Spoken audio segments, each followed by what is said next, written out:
Darles la bienvenida, gracias por el interés que mostraron, por estar aquí. Es una primera reunión regional que estamos organizando desde la Coordinación Nacional de Conservación y nos da mucho gusto que sea en Guanajuato, que haya sido con esta región Centro A con la que estamos empezando, que fueron quienes, de donde surgió inicialmente la idea de las reuniones regionales y que, bueno, sea esta la primera que... Vamos a inaugurar, les damos la más cordial bienvenida, siéntanse en su casa, estamos a sus órdenes para cualquier necesidad adicional, van a estar varios días y esperamos que sea muy agradable su permanencia en esta ciudad. Nos ponemos de pie para inaugurar formalmente. Mes muy grato, siendo las 16:20 de la tarde del día de hoy, lunes 12 de mayo de 2014, declarar inaugurados los trabajos de esta reunión regional de restauradores convocada por la Coordinación Nacional de Conservación del Patrimonio Cultural del Instituto Nacional de Antropología e Historia, deseándoles el mejor de los éxitos en sus deliberaciones, las cuales redundarán en la conservación y protección del vasto patrimonio de la nación. Muchísimo la hospitalidad, el espacio que nos ofrecen. Va a ser un taller muy enriquecedor, todo enfocado a que las áreas de restauración de los centros SINA puedan cumplir con el objetivo que tenemos, con la obligación que tenemos de la conservación del patrimonio, ser eficientes, ser funcionales al Estado, funcionales al patrimonio y funcionales a la sociedad, porque no olvidemos que somos servidores públicos, que nos cuesta mucho trabajo esa parte, pero tenemos que ser conciliadores, tenemos que ser muy ejecutivos y poder resolver el gran problema que presenta la conservación de estados tan importantes como los que tienen esta región, ¿no? Y pues agradecemos de veras, muchísimas gracias, la hospitalidad, nos sentimos en un lugar histórico, estamos dentro del patrimonio, pues muchísimas gracias. Solamente para ofrecerles lo que esté en nuestras manos para que el evento sea exitoso. Si gustan conocer alguna sala o alguna colección en especial que les pueda servir para su experiencia, con muchísimo gusto. Que estén cómodos y cualquier cosa, pues ahí estamos a sus órdenes. Muchas gracias.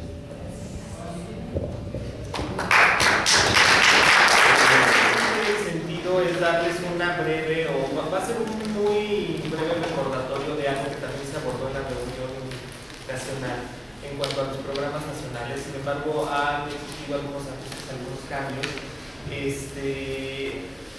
En términos generales, ahorita es algo muy breve, como para que volvamos a tener presente los programas que se están proponiendo.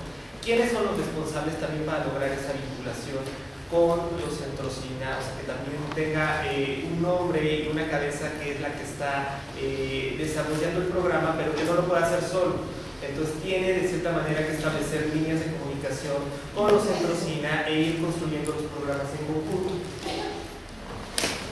Bueno, principalmente el objetivo general de los programas es diseñar un plan con una visión de alcance nacional. O sea, realmente que la acción, tanto de la Coordinación Nacional, en conjunto con los centros SINA, tenga ese peso y tenga ese carácter nacional, porque lo tiene en el título, pero muchas veces no incluye como tal, o hay áreas que prácticamente no son desconocidas en términos de intervención.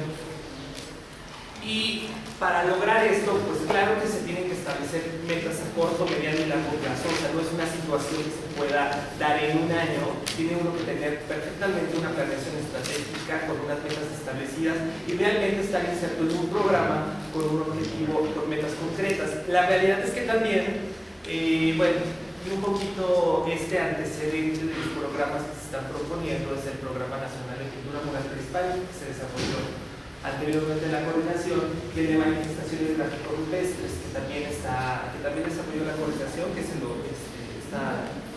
lo estuvo desarrollando Sandra Cruz, y esos son, digamos, un poco la experiencia previa, tanto para lo bueno como para lo malo, con Cultura Mural Prehispánica.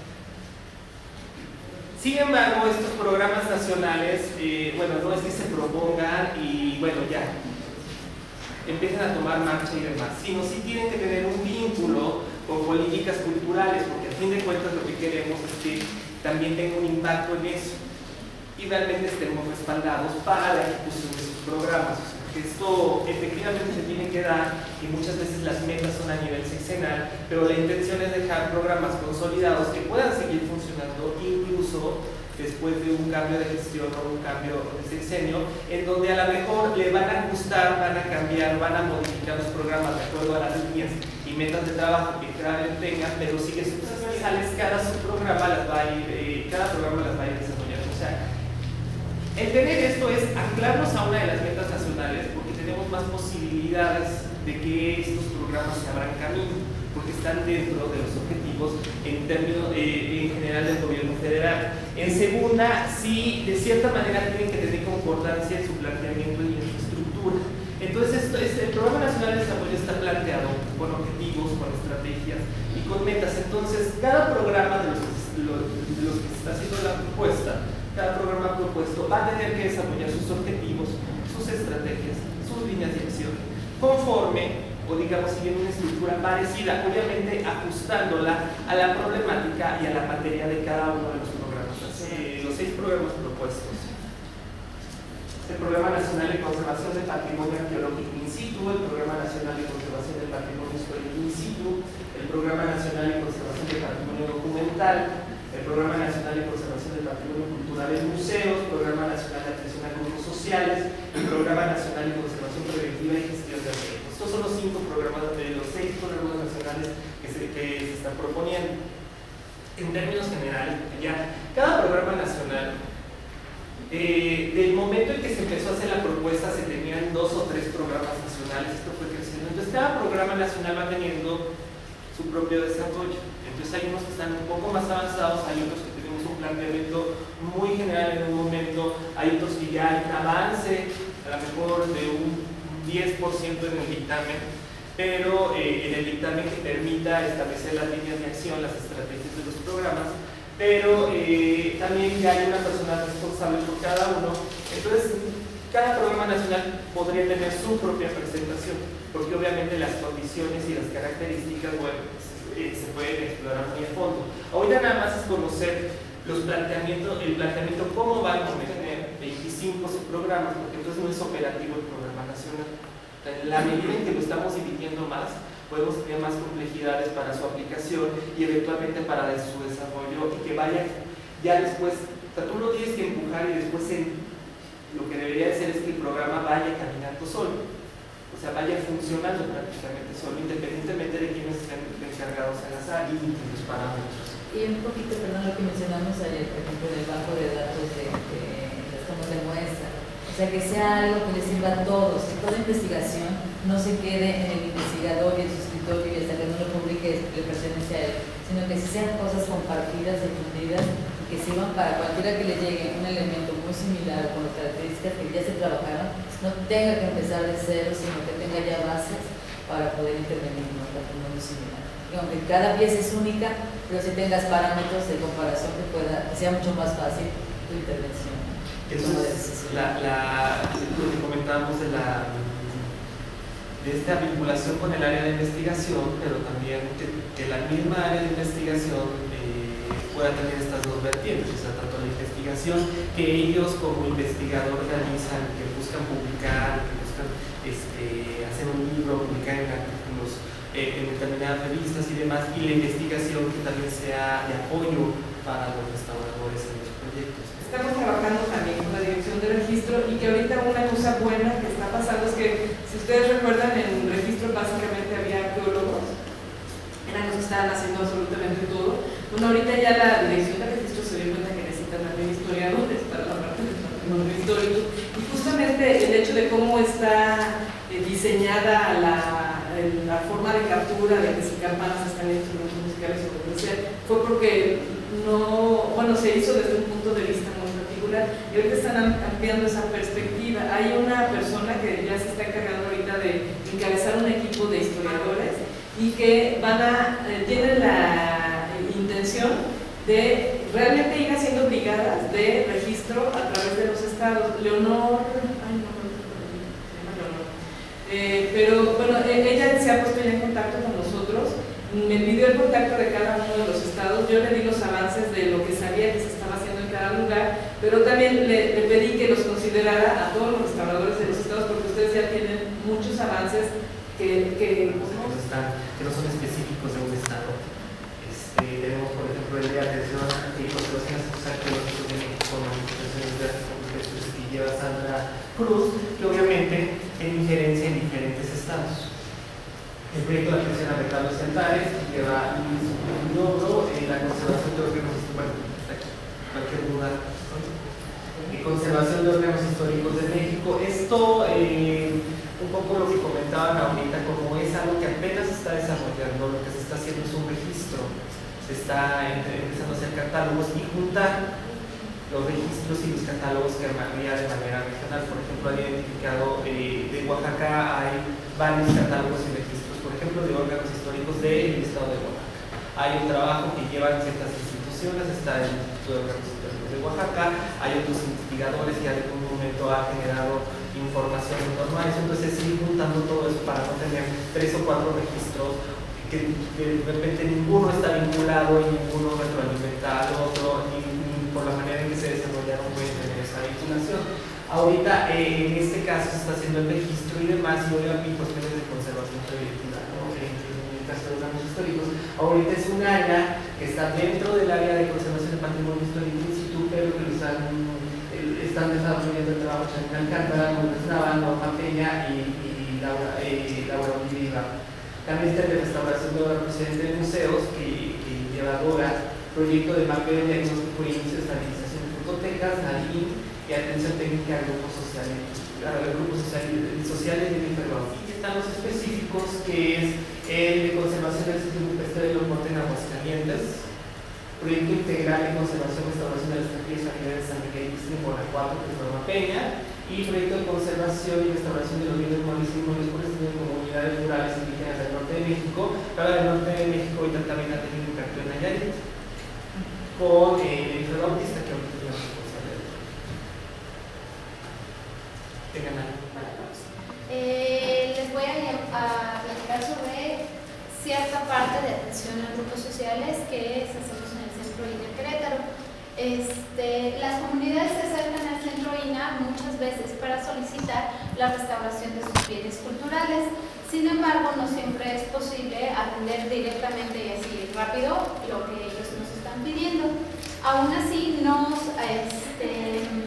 les hacemos ver la importancia de realizar el registro de todos los bienes culturales que se encuentran en sus recintos religiosos.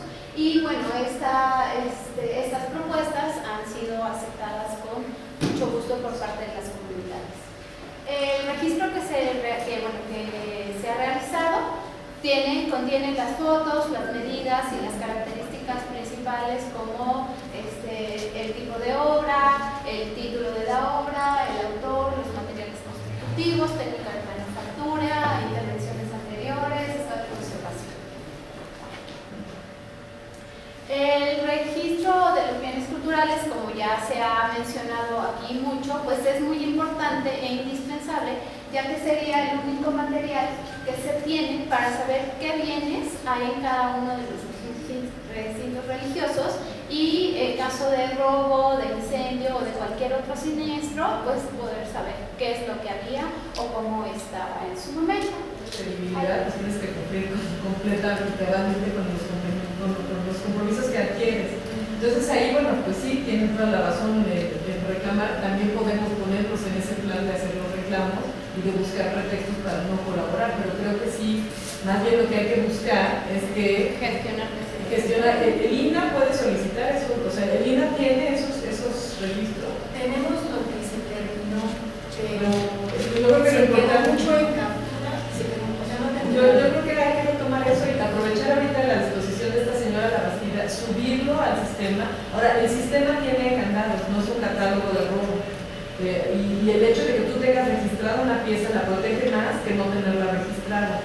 Eso es un hecho, porque simplemente la puedes decir, perteneció a este lugar. Ya nada más con eso está mucho más protegida que si ni siquiera tiene un acta, digamos, de procedencia de alguna manera. Y el sistema de registro sí tiene puedes ver cuestiones generales, pero no te dice dónde está ubicado. Pero dice la entidad, no dice el municipio ni la iglesia. A nosotros ahí también, por ejemplo, a gobierno del estado también empresas se les ocurrió hacer un catálogo de registro artesacro, ¿no?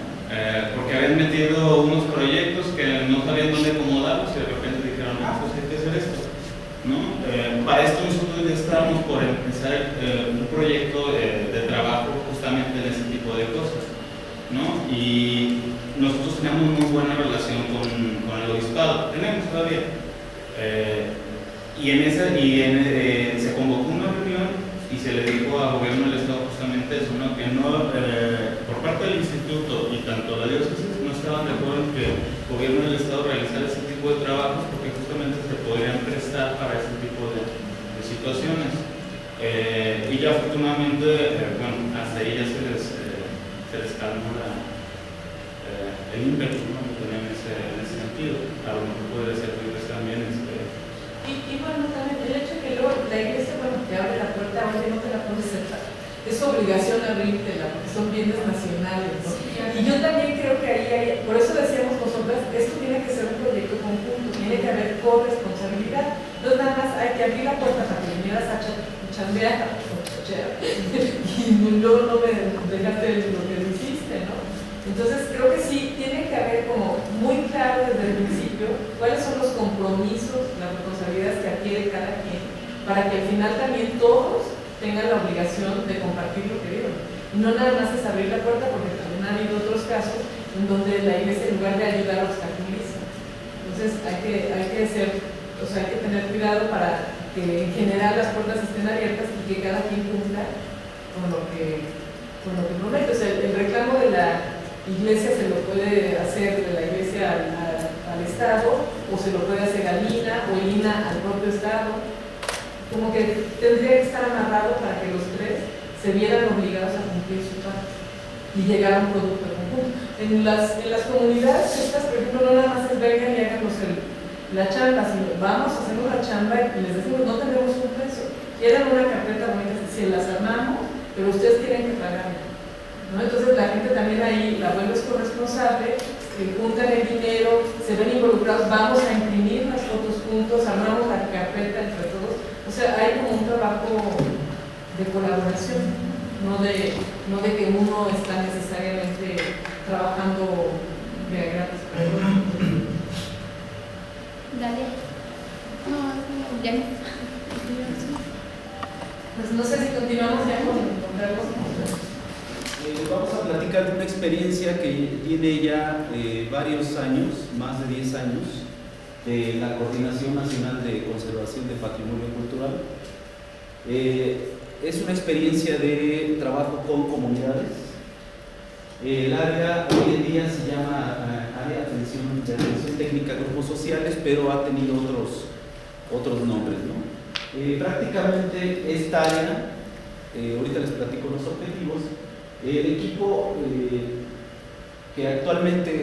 el que actualmente está conformada el área es un equipo multidisciplinario porque los grupos sociales, cada uno presenta una situación distinta, ¿sí? Hoy en día, bueno, la responsable del área la lleva una psicóloga educativa, está un restaurador, un antropólogo, un arqueólogo, un artista plástica, arquitectos, historiador y un sociólogo. Entonces, aquí es básicamente los perfiles que hoy se encuentran en el área. Ahora, la experiencia, bueno, básicamente es abocarse a vincular a la diversidad de grupos sociales con la experiencia de la conservación. Entre algunos objetivos básicos que tiene el área es atender a toda la diversidad de grupos sociales en el país, y no solo en el país, en una propia región, aunque pertenezcan varios pueblos a una misma etnia, cada comunidad presenta una forma de relacionarse distinta a la otra comunidad. Entonces, nosotros lo que buscamos es atender, conocer esta diversidad de grupos sociales, ¿sí? ¿Para qué? Para favorecer, para construir un vínculo entre esos actores y la institución o la experiencia que es de grupos sociales, puede ser también con otras instituciones también.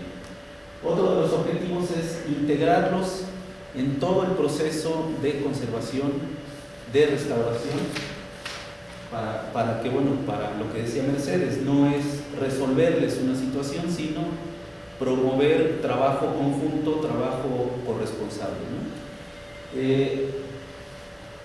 Porque finalmente, bueno, ellos son los que resguardan el patrimonio, lo van a disfrutar, pero también son los que cotidianamente van a vivir con él cuando el INAH se va, ¿no? También, bueno, otro de los objetivos es brindar asesoría para la conformación de grupos coadyuvantes, para prevención de robos, de incendios, etc., ¿no? Es trabajar en materia de conservación preventiva. También trabajamos lo que son los inventarios, mantenimiento y, por supuesto, que una de las líneas centrales es la conservación y la restauración del patrimonio de la localidad. Y vamos a entrar un poco en la materia. Entonces, ¿qué hacemos nosotros de inicio cuando nos acercamos a un grupo que está solicitando nuestro apoyo? Pues lo que vamos a hacer es, de antemano, si podemos saber un poco de datos estadísticos, geográficos, poblacionales, del perfil de la comunidad, nos va de entrada a dar un primer acercamiento con quienes vamos a estar tratando, ¿no? Pero, por supuesto que llegar a la comunidad es empezar a conocer, empezar a dialogar, empezar a construir una vía de diálogo con los habitantes, con el grupo solicitante, ¿no? Sea quien sea. Entonces nosotros lo que podemos percibir entre algunos de los elementos que conforman una comunidad, solo son algunos, se faltan muchísimo, es que tienen unas festividades propias, tienen formas de confluir o de reunirse a través de ciertos eventos, tienen todo un conocimiento y saberes que desarrollan a lo largo del año en distintos momentos. Tienen una visión del mundo, es decir, ellos conciben el mundo distinto a como nosotros lo vemos. También es algo que nos puede acercarnos a ver cómo usan y manejan sus bienes patrimoniales. Tienen todo un conjunto de sitios significativos que están en su comunidad, ¿sí? Tienen paisajes patrimoniales, por supuesto, que ya estamos hablando de un espacio geográfico o de un territorio donde está sentada la comunidad, ¿sí? Tienen también formas de trabajo conjunto, de participación entre ellos.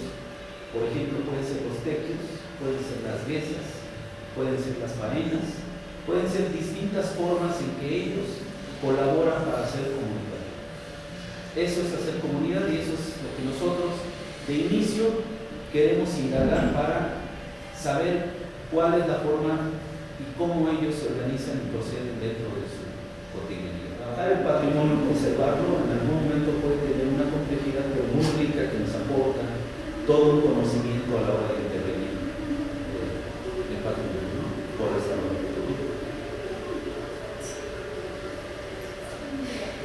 Y bueno, otro eje principal del área, por supuesto de la institución, es el restaurador. Un eje principal que por los que nos acercamos a la comunidad pues es la restauración de los bienes, ¿no? Entonces, yo empiezo con esto y no, lo que pasa es que yo considero que el restaurador pues tiene todo un bagaje técnico de conocimientos, de procedimientos, que también tienen sus criterios de acercamiento y de intervención, ¿sí? Pero yo, desde mi perfil, yo me hago una pregunta: si tienen habilidades sociales en el buen sentido de que al momento de que nos acercamos a tomar una decisión en el criterio de conservación o de qué criterio de técnico aplicar, cómo estamos considerando también lo que la necesidad, lo que la comunidad nos pide en la comunidad, ¿no? Pero bueno, esto se lo dejo más a los restauradores. Yo creo que de cierta forma habilidades sociales pues, básicamente todos tenemos. La cuestión es que hay que saber, ¿no? cómo podemos entrar con la comunidad. Porque si bien es cierto, cuando llegamos y vemos la obra, pues la gente luego está como que, ¿y qué le ve? ¿Qué le está viendo? ¿O qué está detectando?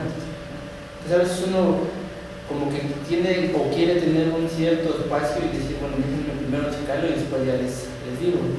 Pero también a veces uno toca ciertas cosas que para ellos es un poco complicado, como decirles, pues no, ya no les saquen la posesión. Y si uno les dice así, pues básicamente nos van a sacar del pueblo, ¿no? Más bien hay que mediar con ellos. Hay que mediar con ellos, decirles, bueno, sí, está bien, saquen su imagen, pero estén sabedores de que si ya está dañada, se va a dañar más, va a pasar esto, y si no la protegen, la capa pictórica se va a caer, etc. Pero también hay los términos que también nosotros usamos, luego la gente dice, ¿qué quiso decir? Pues también ahí es otra forma, es algo importante que tenemos que ir aprendiendo. Quien nos dedicamos o quien se dedique también a trabajar con comunidades. Los pasos que solemos llevar a cabo, ¿no? Son los pasos que hemos seguido hasta el momento y que pues han dado un buen resultado. ¿Y cómo trabajamos? Bueno, el paso 1 es el contacto de la comunidad con el dinero. ¿Cómo se hace esto? Pues a través de la solicitud, de lo que decía hace rato, ¿no? Una solicitud donde la comunidad pide apoyo, asesoría, etcétera, etcétera, para básicamente la conservación y restauración de su patrimonio, ¿sí? Después de que se ingrese esta solicitud, pues llega el área, nosotros nos ponemos en contacto con ellos vía telefónica, vía correo electrónico, ahora ya con la nueva facilidad de servicios digitales, y organizamos y agendamos una visita donde les pedimos que estén presentes autoridades, ya sea comités, fiscales, incluso el presidente municipal, el párroco, mayordomías, etcétera, etcétera, ¿no? Para que también estén presentes durante la visita y vamos haciendo la inspección. Bueno, este paso es bien importante porque en un inicio algunos de los precursores del área nos comentan que hubo casos que pues donde no te llaman, pues no te quieren. Entonces sí es básico, es elemental que la comunidad muestre un interés y lo haga de forma formal, ¿no? Para que nosotros también ya tengamos un poco la justificación de estar visitando la comunidad. El segundo paso, digamos que es ya nuestra visita de prospección, tanto técnica como social, donde aquí es un poco la suma de lo que platicábamos hace rato, ¿no? Pues queremos revisar la necesidad, la problemática que ellos nos solicitan. Hacemos unos primeros enlaces con el grupo solicitante o con la autoridad parroquial o civil. Empezamos a crear un vínculo cercano de trabajo con ellos. Detectamos cómo perciben, cómo mencionan lo que es su patrimonio. Nos enteramos en las pláticas cómo viven, cómo cuidan, cómo usan sus bienes, porque, les reitero, es información que más adelante nos va a ayudar a tener información muy rica para el momento en que a ellos los subimos también en la conservación de los bienes, ¿no? Y bueno, detectar más necesidades cuando estemos platicando con ellos, ¿no? Hay casos en que comunidades que sí están realmente muy interesadas, desde este segundo paso se empiezan a hacer acuerdos con ellos, ¿sí? Ya sea se les adelanta un poco la parte de los talleres que les damos, esta parte de inventarios, registrar sus obras, que tiene básicamente sus templos religiosos, y otras cosas, decirles que vayan haciendo un poco de mantenimiento, barriendo alrededores, las techumbres también. Como tercer paso, pues es la elaboración del dictamen, la parte técnica, un diagnóstico de la obra, donde pues, básicamente se detecta el estado de conservación de las piezas. ¿Sí? Y este diagnóstico pues se les hace también llegar a ellos para que estén enterados, y a su vez en ese mismo escrito se les da unas recomendaciones muy básicas que se tienen que ir haciendo también esta parte de que si se comprometen a barrer, se comprometen a hacer la limpieza con un cierto cuidado, con un plumero electrostático, así estas recomendaciones básicas que se les dan. Y se les da una pequeña capacitación también de la limpieza y manipulación de sus obras, que deben de tener guantes o por lo menos lavarse las manos casi inmediatamente cuando lo vayan a tocar, con una brocha de pelo suave, con el plumero electrostático para retirar el polvo sobre todo. El paso 4 pues es ya hacer otra visita, hacer el acercamiento con ellos, donde ya se les explica bien, ya con una plática, qué es el INAH, qué es lo que hace el área, qué es lo que hace, cómo nos puede apoyar, cómo se pueden acercar más, qué tipo de talleres se les puede dar para que tengan una buena conservación de sus obras, diferentes actividades de conservación, que aquí básicamente si ya ellos tienen algún restaurador particular que pueda hacer el trabajo, se les explica que debe hacer el proyecto, que se debe meter en guía única, se debe revisar y todos los procesos, ¿no? Entonces eso, y pues ya se le empieza a dar la continuidad a la comunidad, en seguir en un futuro qué más es lo que ellos tienen, construcción arquitectónica. También se les da cierta asesoría para cómo quitar plantas de muros que no es tan fácil nada más arrancar ya, dar mantenimiento, barrer las cubiertas, checar las caídas de agua que no estén con basura, con tierra, que no estén tapadas, o incluso ya se puede llegar a la impermeabilización de la techumbre. Ya se les capacita también, y lo que sí es que se va dando la supervisión. Eso se les dice desde un inicio que nosotros como institución tenemos que supervisar para que no haya ningún problema.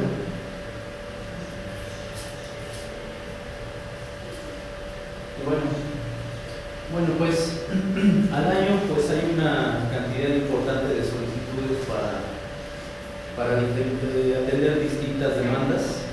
El año pasado, aproximadamente 56 comunidades se les dio respuesta en distintas actividades, ¿no? Talleres, supervisiones, se les apoya también en la gestión de recursos, etc., ¿no? Hoy en día, están atendiéndose aproximadamente 48 localidades de 10 estados del país. Esto significa que a algunas comunidades se les esté dando continuidad, o algunas ya se terminaron, pero hay otras que este año empezaron a solicitar la atención, ¿no? Y finalmente en el área lo que tratamos es de difundir que el patrimonio, su conservación se realiza conjuntamente con ventajas. Voy a ser yo y Marisol. Igual lo que queremos es abrir como un canal para que si tienen alguna duda jurídica nosotros podamos darles una asesoría de primera mano, y después tal vez, depende del caso, ya canalizarlos con la coordinación de asuntos jurídicos. ¿Por qué empiezo con qué son los monumentos históricos? Porque seguramente para ustedes, que son expertos en la materia y lo dominan, ya llega un punto que como lo saben tanto, hasta lo obvian. Y justamente lo que en los casos el Ministerio Público o el juez lo que quiere es encuadrar el bien en cuestión en este asunto de si es o no un monumento histórico. Por eso no está de más que repasemos qué significa. pues son los bienes vinculados con la historia de la nación a partir del establecimiento de la cultura hispánica en el país por declaratoria o por determinación de ley. Sabemos que la declaratoria es un decreto que tiene que expedir el presidente, pero por determinación de ley tenemos ciertos casos. Son los bienes que comprenden una temporalidad entre los años 1500 y 1899, es decir, entre los siglos XVI al XIX, y se dividen en bienes inmuebles y muebles como sigue. Los inmuebles son los templos y sus anexos, arzobispados, obispados y casas rurales. Los inmuebles dedicados a la administración, divulgación, enseñanza o práctica de un culto religioso. Inmuebles dedicados a la educación y enseñanza, fines asistenciales o benéficos, al servicio y ornato público, en uso de autoridades civiles y militares. Y ahora los bienes muebles son los bienes que se encuentran o se han encontrado en los inmuebles históricos, las obras civiles relevantes de carácter privado, los documentos y expedientes que pertenezcan o hayan pertenecido a inmuebles históricos, los documentos originales manuscritos relacionados con la historia de México, los libros, folletos y otros impresos en México o en el extranjero, y colecciones científicas y técnicas, pero estas sí que tengan la declaratoria correspondiente. Ya que checamos cuáles son los monumentos históricos y ya que entendimos cuál es la diferencia y cuáles pertenecen a los inmuebles y a los inmuebles, tenemos lo que son los delitos en contra del patrimonio cultural. Es muy importante que tengamos bien en claro cuáles son estos delitos para poder, cuando nos encontremos frente a alguno, podamos dar parte a las autoridades competentes. Como sanción máxima tenemos 12 años por cualquiera de los delitos y tenemos el que contempla el artículo 50, que es a que ilegalmente tenga en su poder un monumento arqueológico o un monumento histórico mueble y que éste se haya encontrado o en que proceda en un inmueble a los que se refiere la fracción primera del artículo 36, se le encontrará una multa de 100 años, perdón, de 100 a 50,000 pesos o prisión de 1 a 6 años.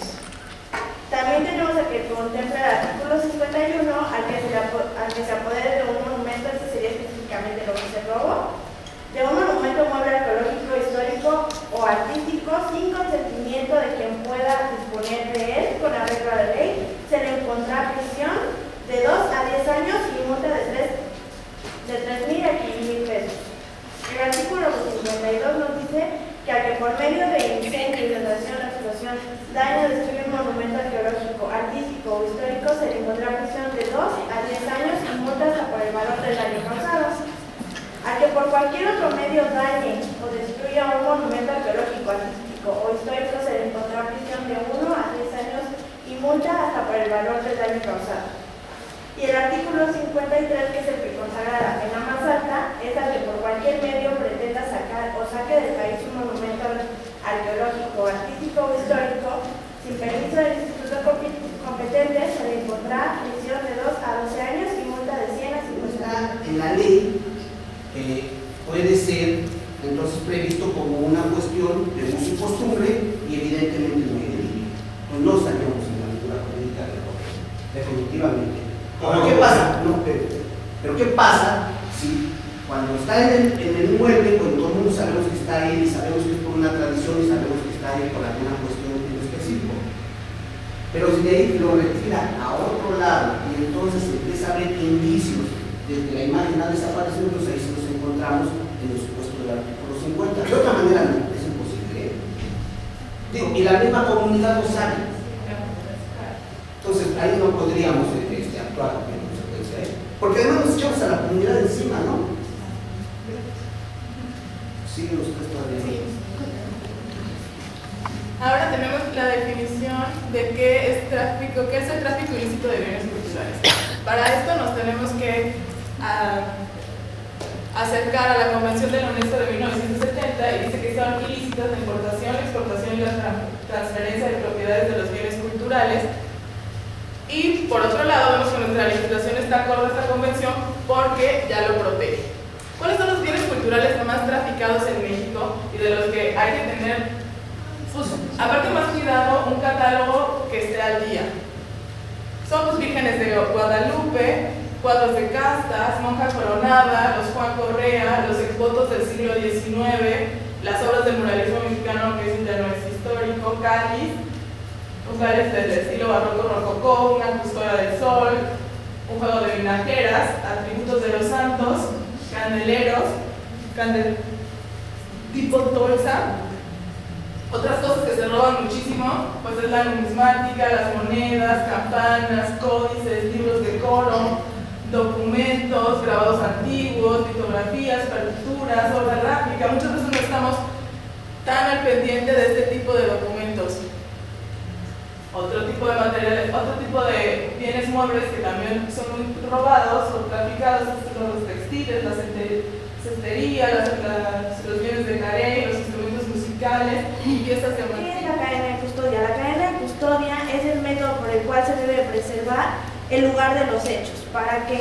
Para poder encontrar las pruebas o algunos vestigios que nos ayuden a la investigación y así descubrir cuál es la verdad de los hechos. Tenemos dos objetos, uno que es el inmediato, que busca conservar en su sitio original cada uno de los indicios o evidencias tanto en las zonas cercanas al sitio en que se encuentran al objeto. Y el mediato, que establece las condiciones para reconstruir lo sucedido y determinar la verdad histórica con tanta prueba de la realidad como sea posible, identificando al o a los probables responsables. En su caso, ustedes son las personas que están más cercanas a los monumentos cuando ustedes los están restaurando, o no sé, los padres cuando tienen la custodia de sus iglesias. Las primeras personas que se van a dar cuenta cuando existe un ilícito, un daño o un robo, pues van a ser estas personas que tienen mayor contacto con los bienes. Su función principal tendría que ser pues dar notificación a las autoridades competentes sobre el ilícito o sobre el daño que sufrió el patrimonio, pero al mismo tiempo ellos deben de preservar el lugar. No deben de permitir que las personas, terceros, se acerquen o tocar las cosas. ¿Por qué? Porque eso haría un poco más complicada la investigación. Entonces, además de que si lo permitiéramos, podríamos estar incurriendo en un delito, que sería encubrimiento. Debemos de mantener las cosas como las encontramos y en la manera de lo posible intentar que nadie entre a esta área para poder conservar los indicios que podamos encontrar. La investigación y la persecución de los delitos, o sea, el Ministerio Público. Entonces el Ministerio Público es quien tiene que realizar estas investigaciones y evidentemente dentro de la investigación que se va a llevar a cabo por la comisión de un delito está la cuestión de la cadena de custodia. Ellos son los que van a realizar todo este seguimiento desde la preservación del área para efecto de que los indicios se mantengan en el estado en el que se encuentran y que sea más fácil para los peritos determinar el modus operandi de la comisión del delito. Pero eso tampoco nos interesa. Es lo peor, que cuando nosotros nos vamos a las estadísticas de delitos cometidos a nivel mundial, sabemos o nos damos cuenta que el tráfico ilícito de bienes culturales es el tercer delito más cometido y el más jugoso después del narcotráfico, ¿sí? Y la trata de personas, ¿no? Ya inclusive por encima del tráfico de vehículos, que había sido también un delito muy socorrido, claro, lo que implica, ¿no? Ahora es el tráfico de bienes culturales. Pues lo vemos simplemente en las subastas, ¿no?, que se llevan a cabo en Europa y de las cuales estamos peleando constantemente por llevar porque se acabe con ese tipo de situaciones. Y hay un robo y entonces la gente tampoco tiene la obligación la gente de saber que la competencia es federal y que le corresponde a la PGR la investigación de este delito. Entonces lo que hacen ellos es, pero sí saben que pueden denunciar y lo primero que hacen es denunciar ante un foro común, ¿sí?, ante el Ministerio Público Local, y bueno, pero cuando se nos avisa a nosotros que hay una denuncia que ha interpuesta en el foro común sobre un delito que implica bienes culturales, bueno, lo que tenemos que hacer nosotros, jurídico es acudir con el Ministerio Público del Foro Común, tratar de que el Ministerio Público del Fuero Común lleve a cabo la atención inmediata a esta denuncia, porque evidentemente lo que decíamos en un principio, el resguardar el área, el recabar o recolectar los indicios que se encuentran en el área que fue materia del ilícito, es lo más importante, y que se haga de manera inmediata. Y posteriormente, ya que el Ministerio Público del Fuero Común, con este avance que tiene en la integración de la averiguación previa, si se declara incompetente y lo remita a la PGR. Pero las primeras actuaciones son muy importantes. Y si no las hacemos, ahí se puede perder mucha información. Llegó a Lina, a Ventanilla Única, una denuncia anónima diciendo que estaban interviniendo mal una escultura. Paralelamente, casi al mismo tiempo, el propio sacerdote llega con nosotros, pide una cita para regularizar la situación, ¿no? Él dice que no sabía que había que pedir permiso a Lina para intervenir una pieza y entonces está en la mejor disposición de acatar todas las instrucciones y demás para poder regularizar la situación. Entonces nosotros vamos al lugar y encontramos que la pieza que está interviniendo está en este estado de conservación, ¿no? O sea, prácticamente el cuerpo lijado, con las capas de preparación listas para el dorado. Este es un acercamiento, afortunadamente la carita, parte de la mano, no llegó a lijar, es una pieza de finales del siglo XVIII, el estado del brazo, las alas prácticamente todas lijadas y con la hoja de oro nueva, como se observa por la parte de atrás. La peana, que tampoco había llegado a esta zona y es original, lo que nos da a nosotros indicios de que es una pieza de finales del siglo XVIII por las técnicas de factura, ¿no? Y bueno, aquí lo que nosotros hicimos es tenemos conocimiento del caso por, como les decía, una denuncia anónima y por la propia solicitud del presbítero. ¿Qué acciones hicimos? Bueno, una visita de inspección para ver la situación de que se trataba y establecer competencias de Lina y hacer un dictamen con estas características que prácticamente pues es una observación, ¿no?, de la pieza y determinar por las características. Nosotros, ¿hay daño? ¿Hay daño? Hay daño porque se quita toda la ornamentación del siglo XVIII, que es el cuerpo. ¿Ya se hizo dictamen? Se hizo el dictamen. ¿En cuánto se evaluó?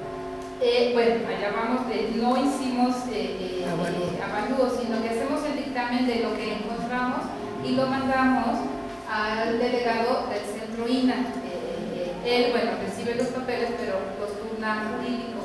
Y aquí es justamente nuestra gran pregunta. ¿Por qué jurídico? Supongo. Jurídico del centro INA. Sí, claro, Silvia Gutiérrez. Exacto.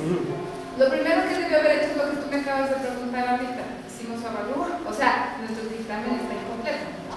Nosotros hicimos un dictamen de descripción de las técnicas de factura para establecer temporalidad y para decidir si es competencia de Lina y en qué estado está y las fotografías, estado de conservación y lo que encontramos. Pero seguramente nos debió haber preguntado todo esto para seguir el siguiente paso. Entonces nosotros entregamos esto al centro INA, a Silvia, y ya no sabemos más. ¿Ya han preguntado qué ha pasado?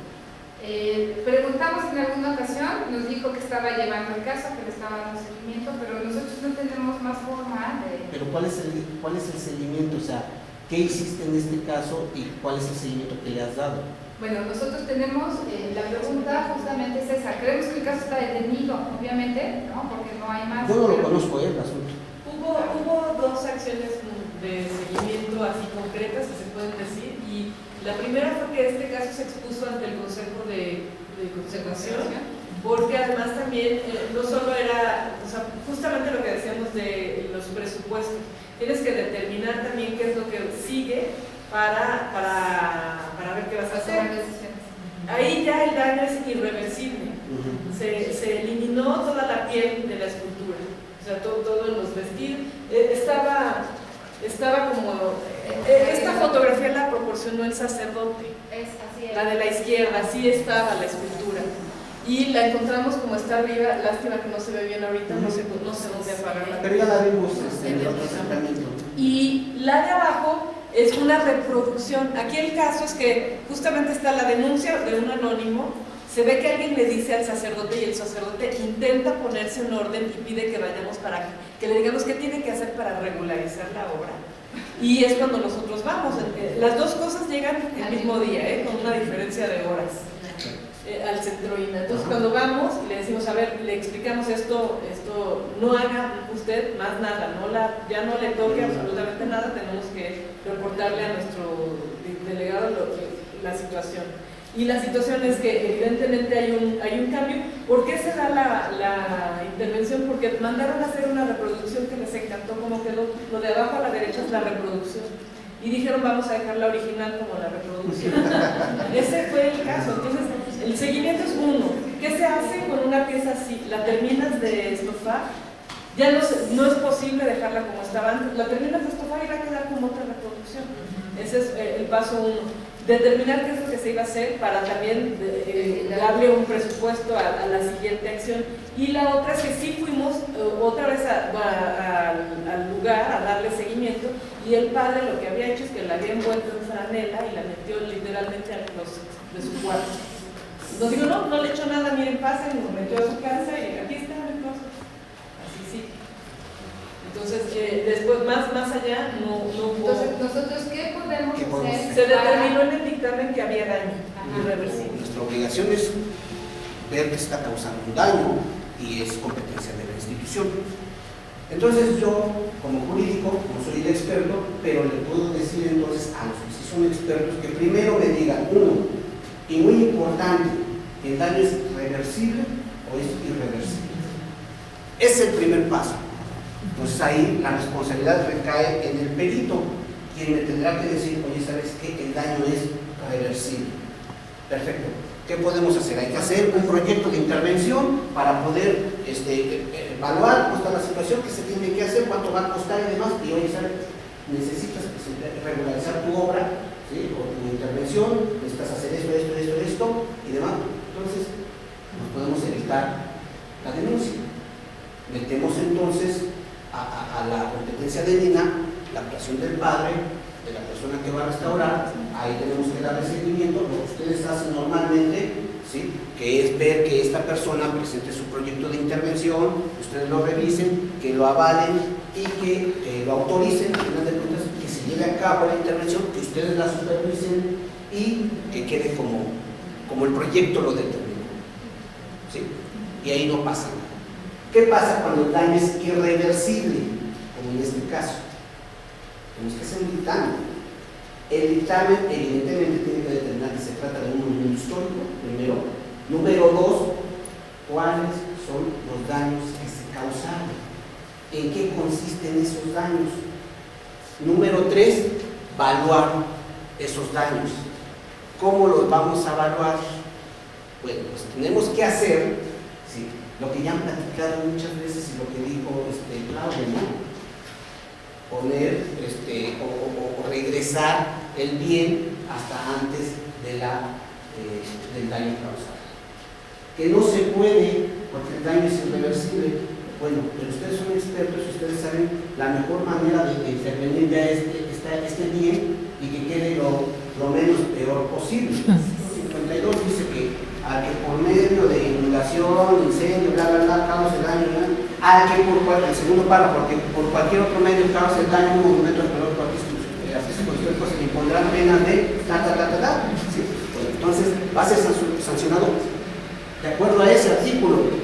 Pero además existe un elemento que es la reparación del daño, que no está ahí en el artículo 52, pero que está en el Código Federal de Procedimientos Penales, que es supletorio en lo que no se encuentre en esta ley. Y entonces ese artículo dice que el sentenciado además tendrá que pagar la reparación del daño. El Instituto Nacional de Antropología e Historia, siendo el día 15 de mayo a las 13 horas, se da por clausurado el curso, o mejor la reunión regional de restauradores de Nina 2014, efectuado en este Museo Regional de Guanajuato. Muchísimas gracias y que haya sido un éxito.